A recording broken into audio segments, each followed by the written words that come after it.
Well, without any further ado, I would like to introduce our first speaker tonight. He is also a radio show host, and I'll let him give you the details on that. And so here you have it, Mr. Jack Otto.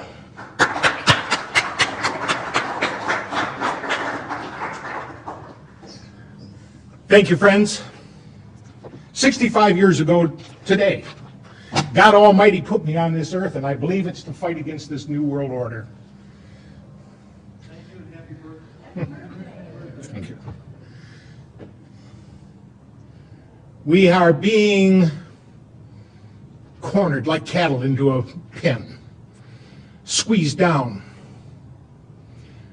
and we're never really going to be free people unless we're brave. Because this was only the land of the free as long as it was the home of the brave. And this started a long time ago with people that go back to the 4th century. Let me tell you about the flight of the Khazar warriors out of northern Turkey in 500 AD. They were a despicable bunch. You could go to the king of the Khazars and rent an army from him. An army of 40 or 50,000 men, but it didn't matter what kind of a deal you struck with their monarch. He wasn't called a king, he was called a shagan. Once the battle was done, they rape and pillage. Doesn't matter what kind of agreement you had with the king. That's the way it ended up. And so as a consequence, people in the area garnered a great deal of animosity for these Khazar warriors. And in 500 AD, they were driven out, and as they came down south out of Turkey, some fled to the west into Romania and Hungary and became the Gypsies. The rest followed their monarch, the Chagan, up into the steppes of Russia and north of there to the Caucasus Mountains. And as they settled in there, they quite easily enslaved the relatively peaceful agrarian Slavic folks that were indigenous to the area. Then they came under pressure to take sides in a growing contention around them. Coming down from the north was Eastern Orthodox Christianity, and coming up from the south was Islam. And they knew that if they succumbed to pressure from either of those to join their organization and embrace their philosophy, it would surely offend the other. And so what they did was a politically expedient maneuver. He called in all the religious leaders of the area, and he got their input, and after the input, he announced, for me and my people, and we're talking about 20 million people and about 4,000 nobility, for me and my people, we choose to become Jews. Now, this was not a heartfelt conversion. This was not something that was deep in their breast that they felt they needed to make a conversion because they thought that was the proper way to serve the Creator. This was something that was done as a political expediency. And in the course of studying about their new religion, and you do have to study it, even if you're only going to charade, it is absolutely necessary to study about it so that you can fake it. And in the course of doing so, they came across a character with whom they could truly identify. It was Lucifer, the morning light, that fell from grace and became Satan, the adversary. And they formed an inner circle within Judaism dedicated to the forces of evil. Let's define terms. What is a Jew? If you look back in your Old Testament, your Bible, there was 12 Hebrew tribes. The 10 northern tribes were called the house of Israel. The 2 southern tribes were called Benjamin and Judah. More properly pronounced Judah, because we didn't get the harder sound to the J until about 200 years ago. So this is what I would call real Jews, people from the tribe of Judah. And when we start talking about the New World Order, we are not talking about these people at all. We're talking about these Khazar warriors that only pretended to embrace Judaism. And so today, we find that about 92% of the people who claim to be Jews really aren't. They don't have a drop of Semitic blood in their veins. They are Khazar warriors with a new bent on life and a goal to conquer, to rape, and to pillage. And that philosophy has come down over time, and we see how effectively they have implemented it throughout history. Now, when they pretended to embrace Judaism, they drew upon the real Jews for some education, and they used the Hebrew alphabet as phonics to codify their Khazar language. And so now we look at that language called Yiddish or Jiddish and find that it is not Hebrew. It only appears to be. Now these people have run into some trouble over time. In 965 AD, they were overrun by the Varganians, which was Swedish-ruled Slavic people. Varganian is the Russian word for Vikings. And they were militarily defeated, which curbed their expansionist philosophy for some time. And then in 1140, they were literally overrun by the Mongols for Kublai Khan and Genghis Khan. And they were driven down into Eastern Europe. Their monarch, the king, or Chagan as he was called, fled to Spain and Portugal. Now, because these folks were a darker skinned people with black hair and brown eyes, it was easier for them to fit in with the folks of Spain and Portugal and Italy and Sicily than they could other places where they stood out and looked markedly different.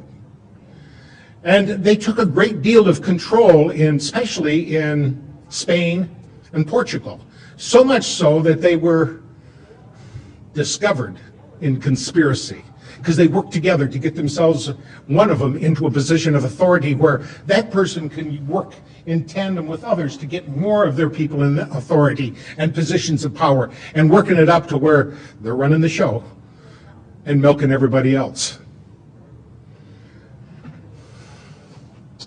After they fled down into Europe, there was one of them, a guy by the name of Meyer Amschel Bauerberg, who decided to enter into clandestine world government.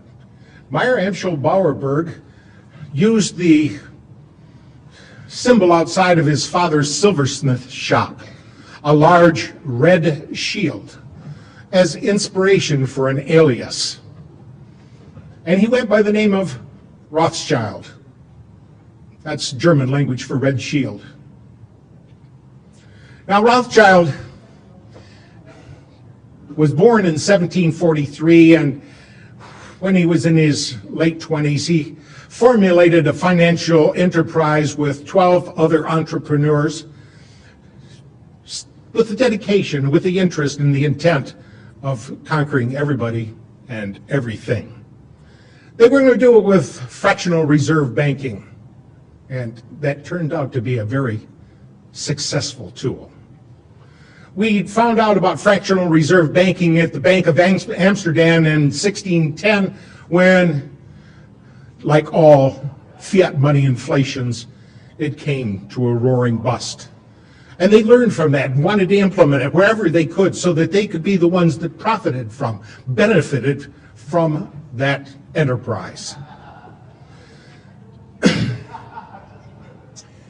Now, Meyer Amschel Bauerberg had 5 sons, and he took his 5 sons, and as they became of age, he sent them to foreign countries to operate not an independent banking system, but one in conjunction with the rest of their people. A system whereby Nathan, who went to London and soon proved himself to be shrewd.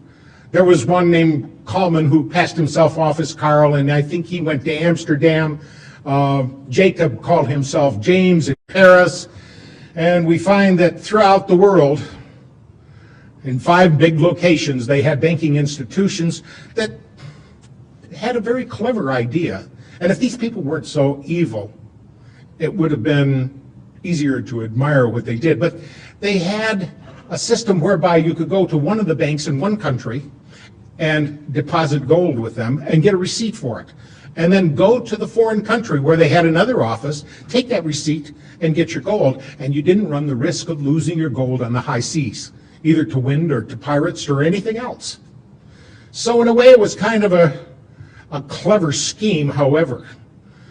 These people were despicably evil, and their intent to make money was to not just put themselves for their head, but to hold others back.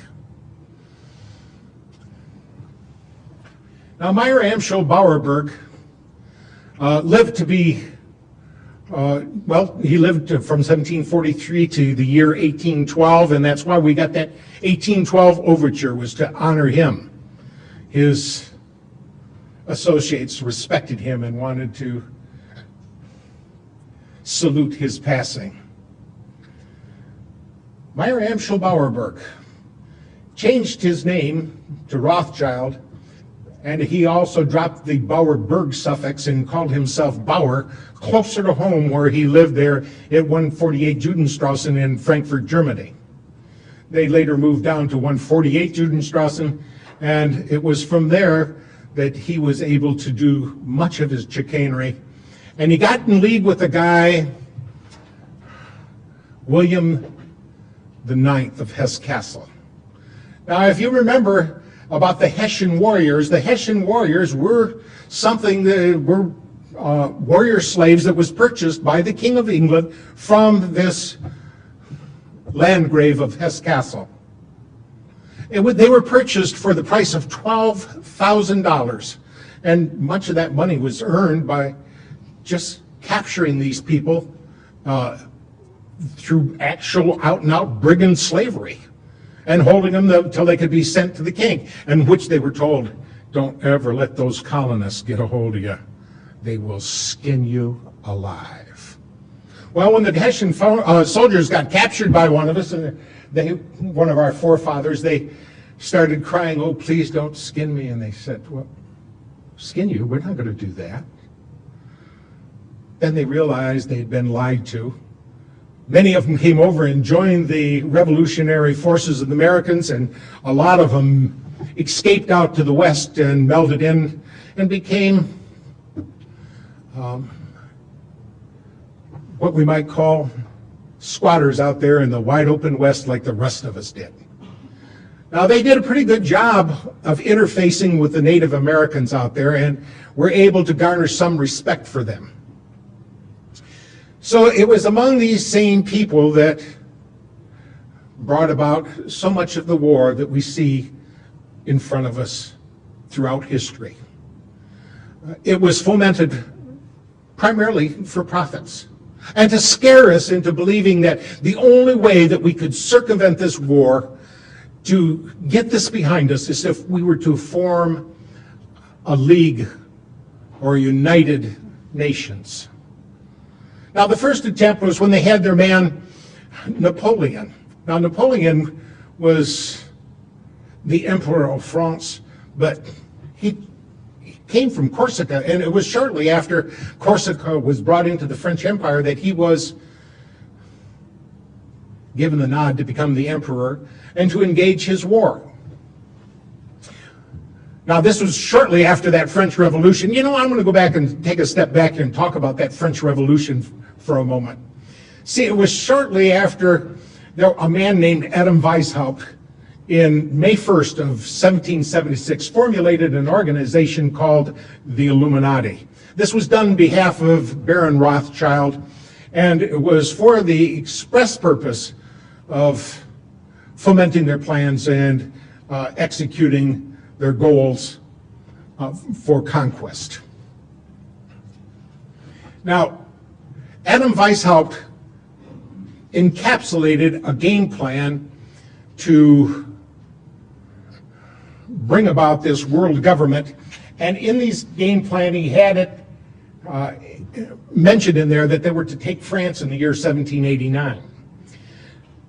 Now, these plans were formulated into writing and translated by one of the Ingolstadt University professors, one of Professor Weishaupt's cohorts, a guy by the name of Xavier von Zweck.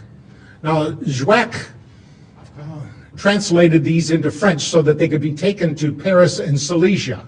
Now, there was a courier, a guy by the name of Lannes, who had been an evangelist minister, but quit God and decided to become an Illuminati agent and a courier, and he was taking these materials by horseback through Bavaria.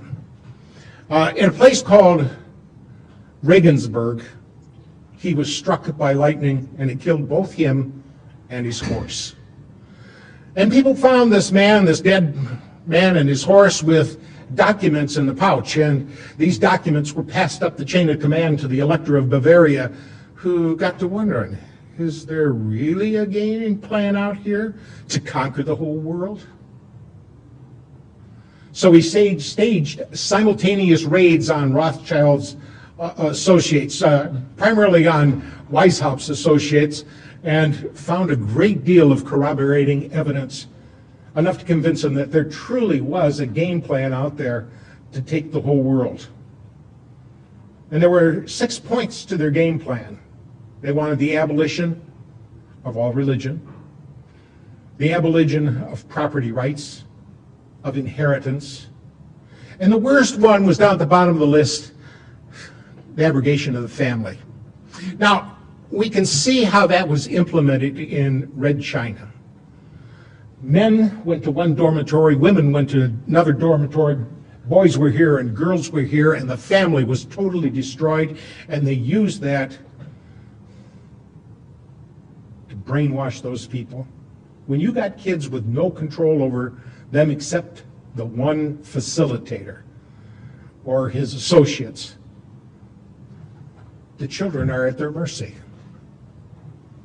And it's planned for here, for us, for our children, for our grandchildren, our great-grandchildren. They intend to show no mercy. Now, this formulation of the Illuminati led them down the road to this game plan wherein they are working diligently to take over the whole world.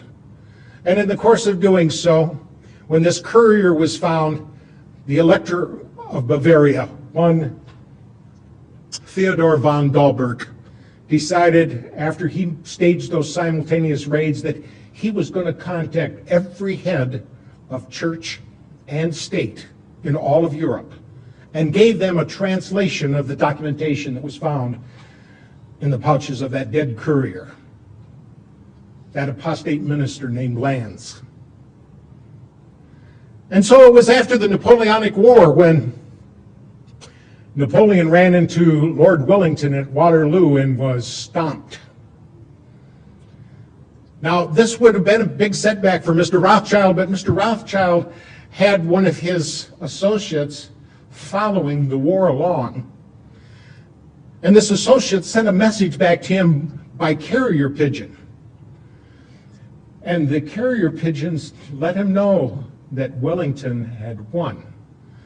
So what he did was he was in Paris at the time, and he jumped in a boat, and he had some men taking through some terribly dangerous seas. Too bad he didn't get it right then and there, but nevertheless, he made it to the other shore, to Great Britain, and he sold all of his British financial securities. And then he started acting so scared, and let the rumor out that Napoleon had won. Napoleon had won. Everybody realized that their government was not going to be able to honor its financial obligations, and so they started selling theirs. And at the very depth of that despair, he quietly and surreptitiously had some of his friends start buying up those worthless securities. And so almost overnight, he increased his wealth by 21-fold. Now, it was time to disappear for a little while. He wasn't really popular because he had put out a false rumor that Napoleon had won.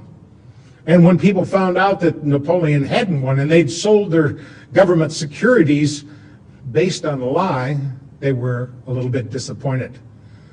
But Baron Rothschild was in a position now where he could force a reformation of the Bank of England and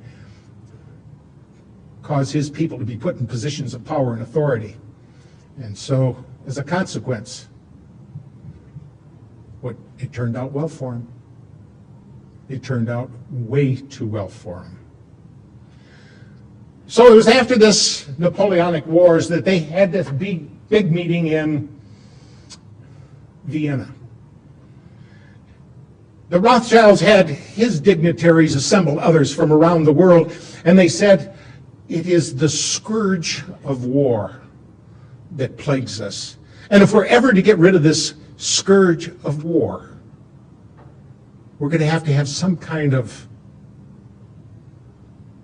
Congress where nations can come together and we can live through this modern age. One of the attendees was the Tsar of Russia. And he remembered the documentation that he had gotten from the Elector of Bavaria, and he had studied it. And he knew about this program by the Illuminati to take over the whole world. And he got up in the middle of that meeting and he denounced the whole process.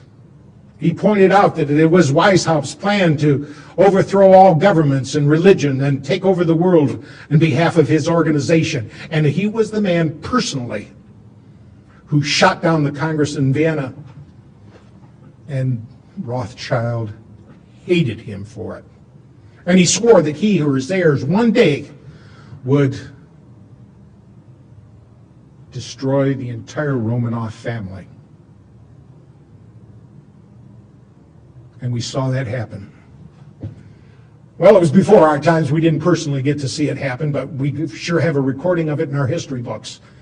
That in November 8th of 1917, I believe it was, that they went in and took over, killed the entire Romanov family, the Tsar and all his children. There's some speculation that one daughter, Anastasia, got away, and another son is alleged to have gone off over to Poland and become a military officer under an assumed name. There's lots we don't know about what went on. Lots we probably never will know about what went on. Because everything has been based on deceit and lies, and we find ourselves boxed into corners based on these untruths.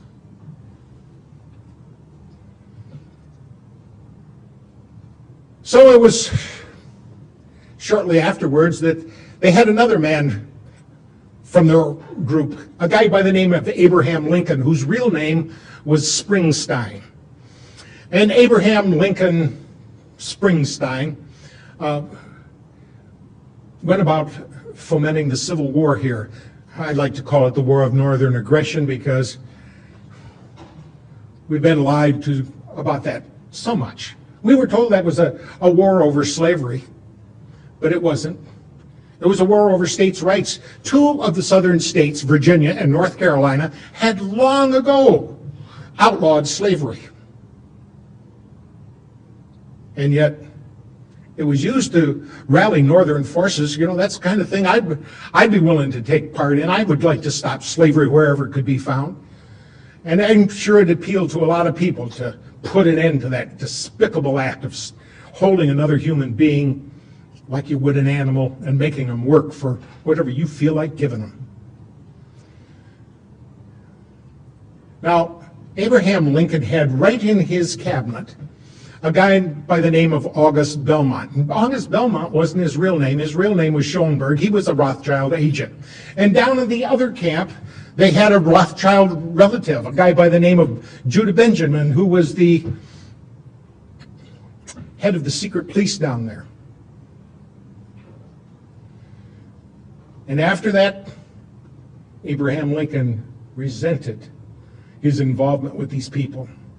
And he made a speech in which he said, I feel at this time more fear for my nation than any other time, even during the war. An era of corporations has been enthroned, and corruption will grow in high places.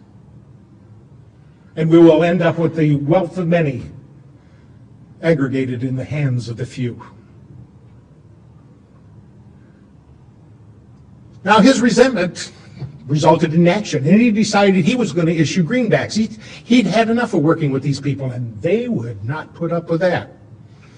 So they sent in one of their own, a guy by the name of John Wilkes Booth, a bad actor, who dispatched Abraham Lincoln and it was done in conjunction with the Jesuits.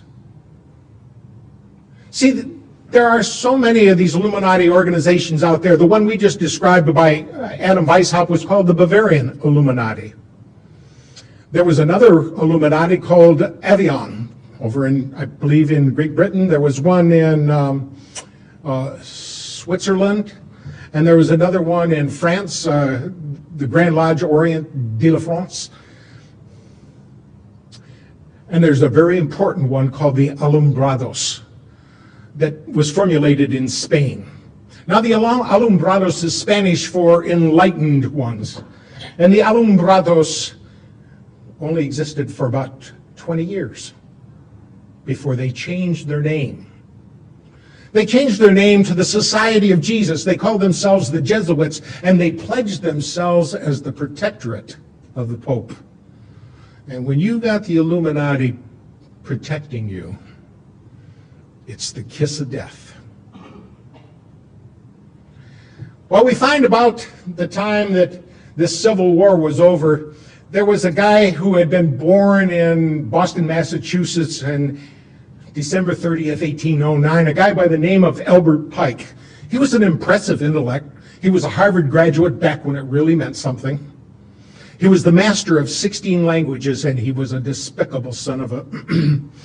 because he openly worshipped Satan. He was part of an organization called the Palatalists. He was the one that converted this Knights of the Golden Dawn to the Ku Klux Klan. And he was the author of a book called Morals and Dogma. It is the most revered text among the Masons. And in this text on page 321, Albert Pike said, "It is Lucifer, the morning light, whose seething energies you must learn to control or implement."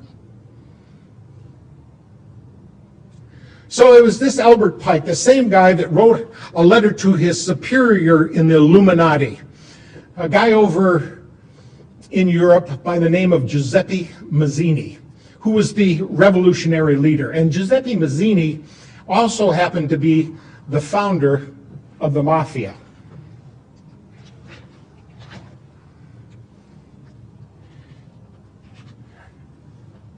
This letter that he wrote to Giuseppe Mazzini on August 15 of 1871 outlined 3 world wars.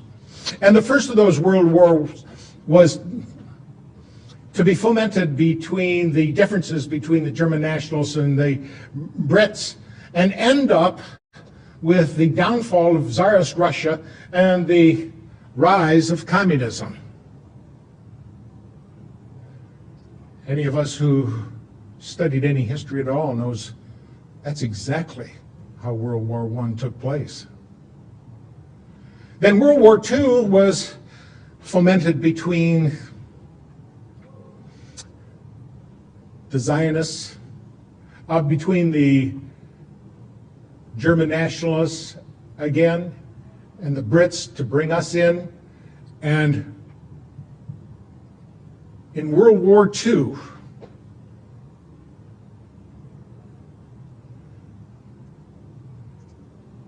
Israel was to be born.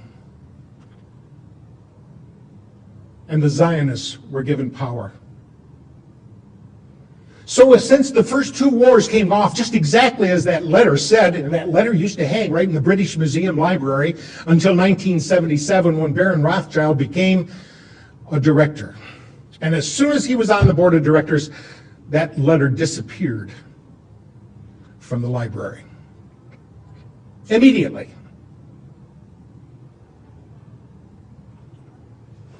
But since that letter so clearly delineated the first two world wars, I think we have to look at it seriously and take it to heart when it says in there so clearly that the Third World War will be fomented between the Zionists and Islam.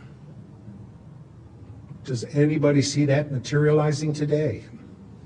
Every place we look, we can see it happening. And we can see that the power they have here in this country to run things and to pull the nastiest little scams, and America believes it. Because they don't realize who it is that owns the newspapers. They don't realize who it is that owns the television. And sometimes they don't care. As long as there's going to be football on the Monday night and I got beer at hand, that's all that counts. Well, at least for a lot of people. And I think once they find that they have let their children and their grandchildren slip into tyranny, they may regret it. But regrets never come at the beginning, they always come at the end.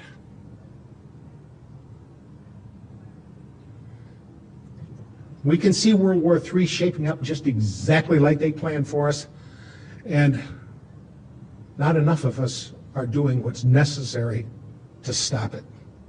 Look at all the empty seats we have here. America should be flooded to this cause. They should be interested in what is transpiring. They should be interested in who's doing what and to whom. It was right after World War I that J.P. Morgan was given the job of gaining control of the newspapers. They knew they must be able to control human thought with input. And if you can realize that the human mind is a whole lot like a computer, the old garbage in, garbage out effect takes place. If you can control what people hear and see, then you can pretty much control what they think. And they were able to utilize newspapers and now radio and television for just exactly that purpose. Now, there were 78 newspapers, major ones, that they really needed to get control of, but J.P. Morgan thought if they got 25 of them, that would be enough to control things, but it wasn't. They realized soon afterwards that they had to get all of those newspapers under their control, and we got the likes of guys like David Rockefeller, who announced that he wanted to thank the people of the Washington Post and the New York Times for respecting their pledges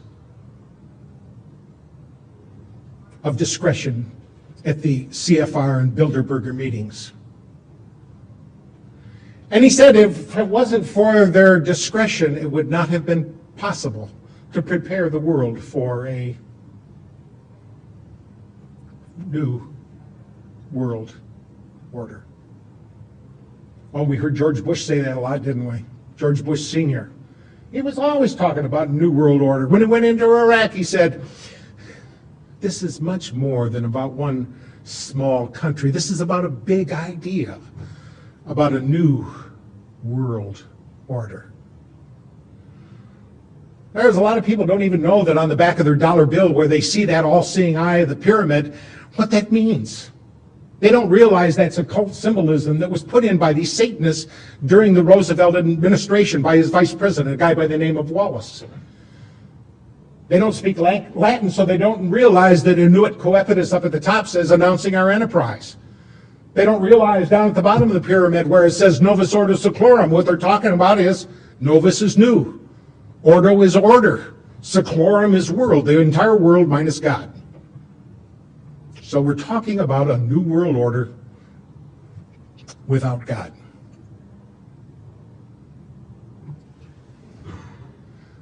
We have little time left. So much of what they've done has been implemented, and we can see that they were able to do a lot of this through fractional reserve banking. That was accomplished several times. We had central banks here in America, even when they weren't supposed to be, when the people were against them. Oh, and they never dared to call it a central bank. But essentially, that's what it was. The War of 1812 was fought just because people weren't going to have a central bank, but by 1816, at the Treaty of Ghent, we had another central bank here in America. Through this fractional reserves, they are able to change prosperity and poverty. It's all done through the discount. If you lower the price that you lend to the member banks, they can in turn lower the price that they lend to their banks, who in turn can lower the price that they lend to people.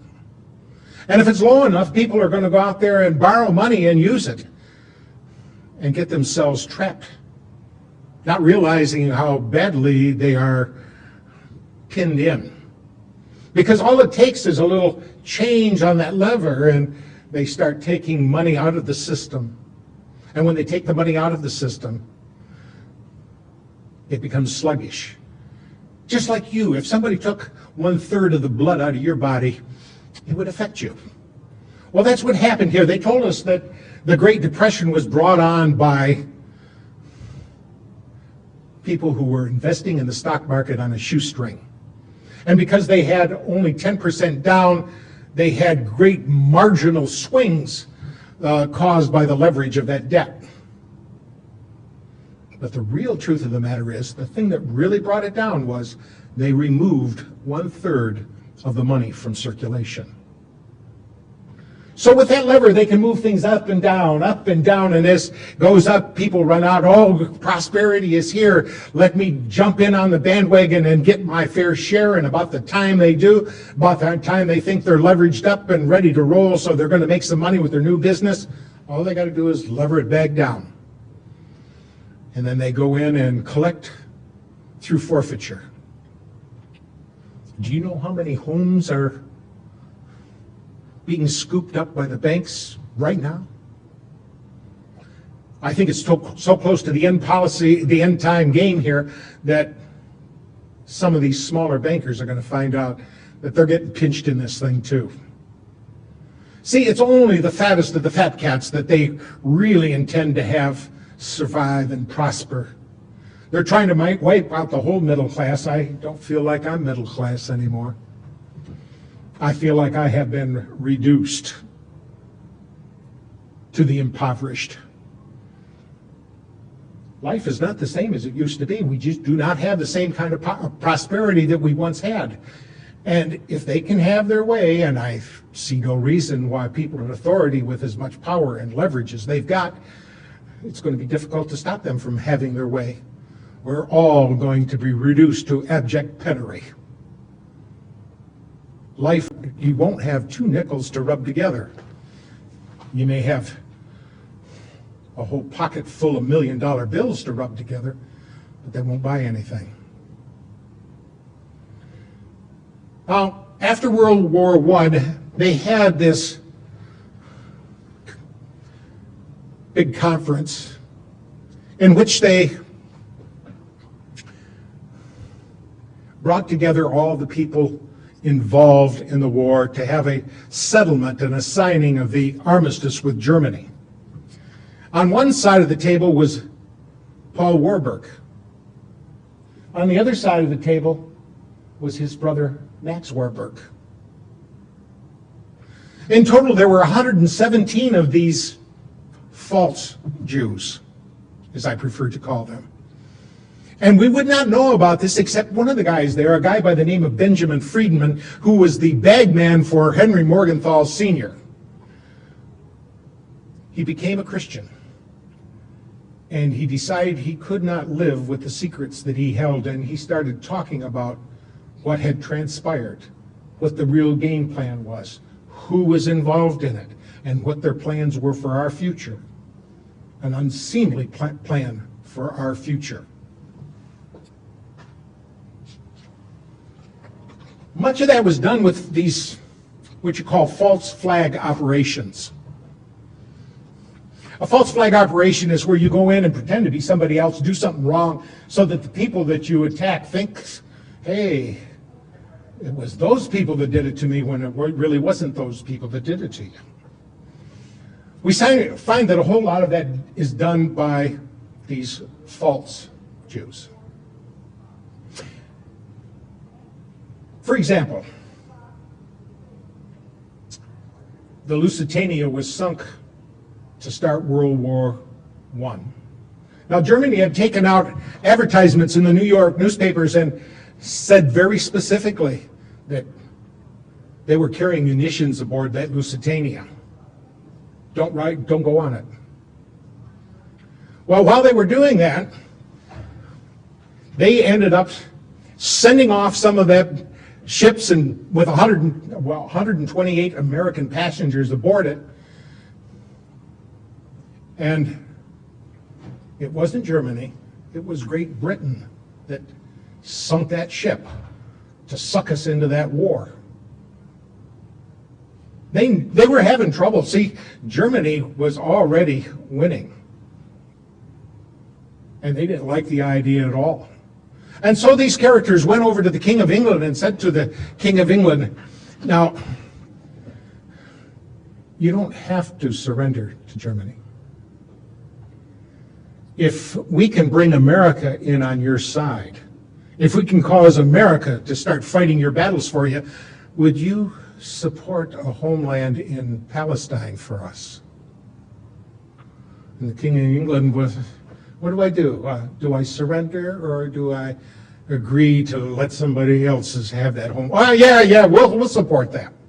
So in November of 1917, the King of England sent a letter called the Balfour Declaration to Lord Rothschild, whom he called the most eminent Jew. I think he should have called him the most eminent false Jew, because the real Jewish people have absolutely nothing to do with this New World Order, this aggrandizement of power and the passion to dominate others. This is all among these Khazar warriors that only pretended to embrace Judaism in 741 AD.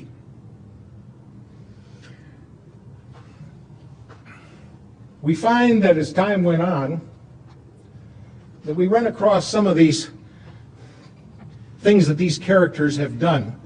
And it was in May of 1919 at Dusseldorf, Germany, that the Allied forces obtained a copy of the Communists' Rules of Revolution.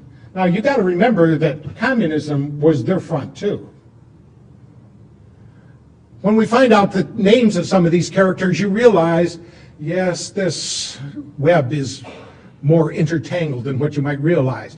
And we find that some of the characters, like Karl Marx, his real name was Kissel Moses Mordecai Levy. Karl Marx was just an assumed name. And he worked with people over there like Lenin, whose real name was Ulanov, and the commissar of the Red Army and Navy, called Leon Trotsky. His real name was Lev Davidovich Bronstein. And when you find out how all these people have been pulling together to foment so many of these things going on here, you should be forewarned. Because this is not just accidental history. This is conspiracy.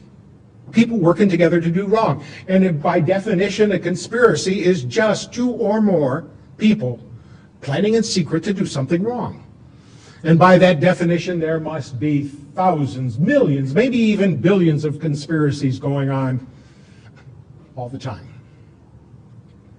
But you mentioned something about what's going on. Oh, that's one of them conspiracy nuts. We've all been vilified by that label. Conspiracy nut is kind of like anti-Semite. It's just a buzzword to say, they're onto us. They know who we are. They know what we're up to. Let's jump on them and vilify them. And that's the way they operate, through vilification. And if vilifying isn't enough, they'll trump up some charges. And if that's not enough, they send in the wet agents to spill some of your blood.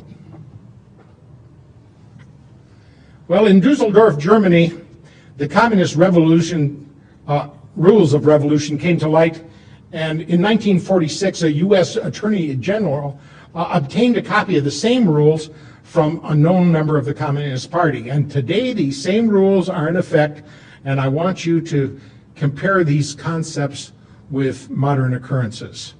There's three of them, ABC. A, corrupt the young, get them away from religion, get them interested in sex, make them superficial, and destroy their ruggedness. We sure have a lot of whips today. A lot of these young kids coming up just don't seem to have what it takes anymore. But they've been through the public fool system. They've been nurtured by their television. And it's hard to think anymore. It used to be when you went to school, they taught you how to think. Now you go to school, they teach you what to think. B, get control of all means of publicity, thereby, and there's 7 parts to that, get people's minds off their government by focusing their attention on athletics, sexy books, plays, and other trivialities. And boy, have we become trivial. 2, divide the people into hostile groups by constantly harping on controversial matters of no importance.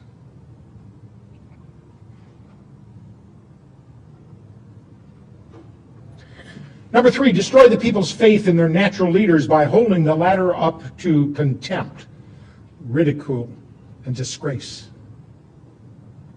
4, always preach true democracy, but seize power as fast and as ruthlessly as possible. Number 5, by encouraging government extravagance, destroy its credit, produce fear of inflation with rising prices and general discontent. That one has really been implemented with vigor. We're playing welfare Santa Claus to the whole world. Now take a look at Israel alone. We send $15,500 for every man, woman, and child. That's a lot of money. Sometimes I think some of us wish, gee, I wish my government would give me that much each year. Now that's only the above board welfare. There is a sub rosa welfare. For example, that's our only friend in the Middle East. Therefore, we got to have a base over there to protect them. Do they give us a base or do they rent it to us at a high price? Well, since we never find out exactly how much it's going to be, they can rent it at a high price and nobody counts it as part of the great welfare. Number 6, incite unnecessary strikes in vital industries, encourage civil disorder, and foster a soft and lenient attitude on the part of government to such disorder. Number 7, by specious argument, call the breakdown of the old moral values, honesty, sobriety, self-restraint, faith in the pledged word, and ruggedness. So those are the 7 reasons they wanted to get a hold of means of publicity so they could implement that. And number C of the communist rules of revolution, cause the registration of all firearms on some pretext with a view to confiscating them and leaving the populace helpless.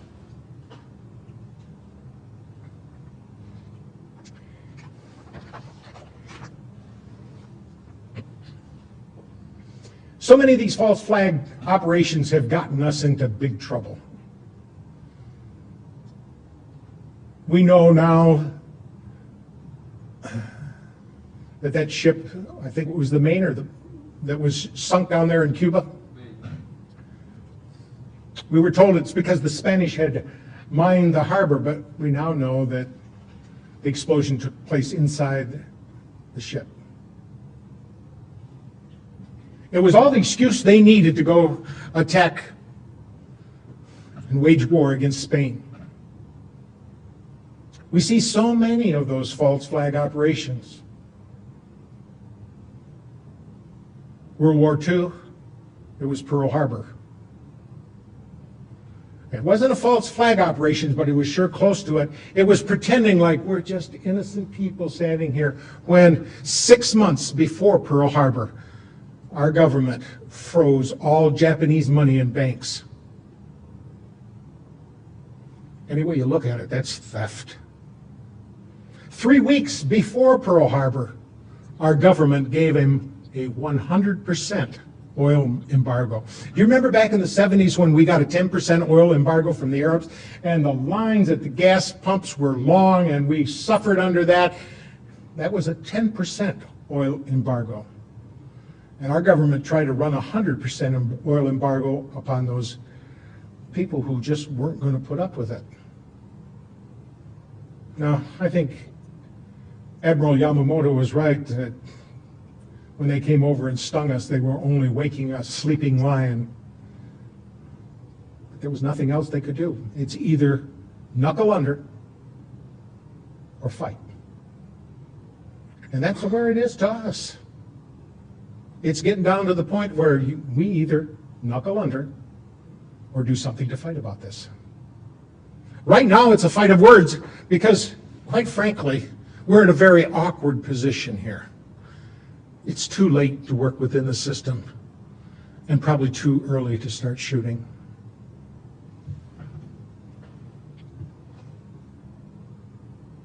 And I think there's a whole lot of us here in America that really and truly are gutless.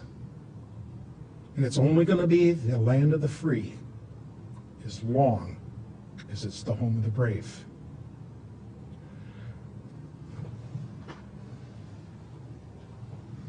Well, we can see that after World War II, Franklin Delano Roosevelt, whose real name was Rosenfeld, hooked up with his good buddy over in the Soviet Union, a guy by the name of Joseph Stalin. His real name was Joseph Vissarionovich Jugashvili. Gashvili means son of. And he let his good buddy Joseph Stalin oversee the elections in much of Europe.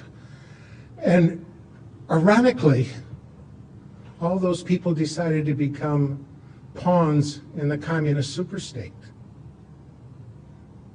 It was Joseph Stalin that said so clearly, and we better pay attention to what he has to say, those who cast their votes decide nothing. Those who count the votes decide everything. And we saw that happen here not too long ago in America because George Bush got elected. And it was his brother down there in Florida that sure did a lot to swing the votes. Remember all those hanging and pregnant chads and all the excuses they had to not count a lot of votes and to count other ones that they shouldn't have. And that reared its ugly head here again in 2004 because down in Ohio, the people who were in charge of the election commission said to the people who were bringing in the voting machines, all right, open up your voting machines before the polls start here, because I want to see ahead of time that all the registries are set to zero, that there are no names inside. And they said, oh no, you can't look inside these machines. It's for security. It's for the sanctity of the vote. We must not let anybody look in the machines. And they said, we're the ones in charge of seeing whether or not the sanctity of the vote is taken care of.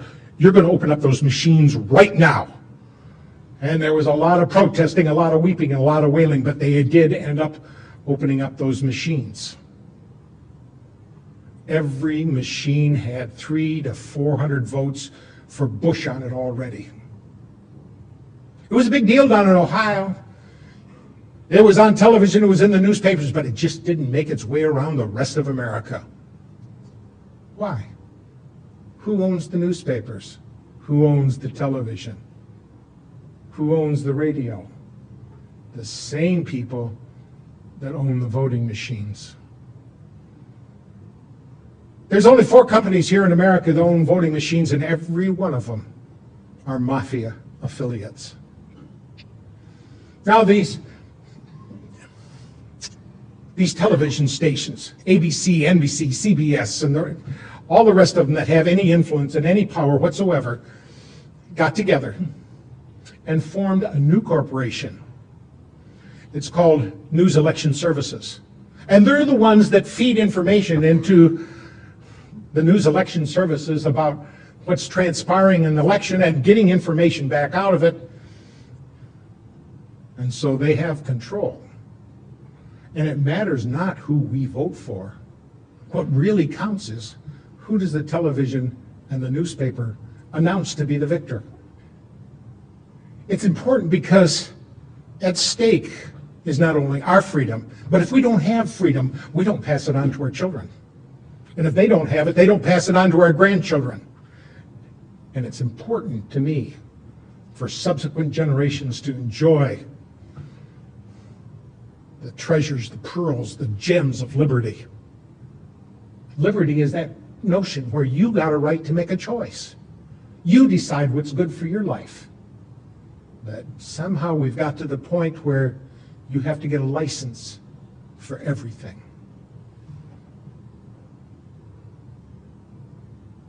But as long as the people don't speak up, as long as we don't do what's necessary to inform the others around us, as long as we act lethargically rather than robust and animated champions of liberty, it'll slip right through our fingers. I have to ask you, are you willing to crank it up? Are you willing to pass out more DVDs? Are you willing to talk to more people? Are you willing to do what's necessary to safeguard our Constitution? For it was, I think it was Daniel Webster that said, safeguard your Constitution, for miracles do not cluster. What has happened once in 6,000 years may never happen again. And if the American Constitution goes down, there will be anarchy in the world. Let's safeguard it like it's precious. Thank you.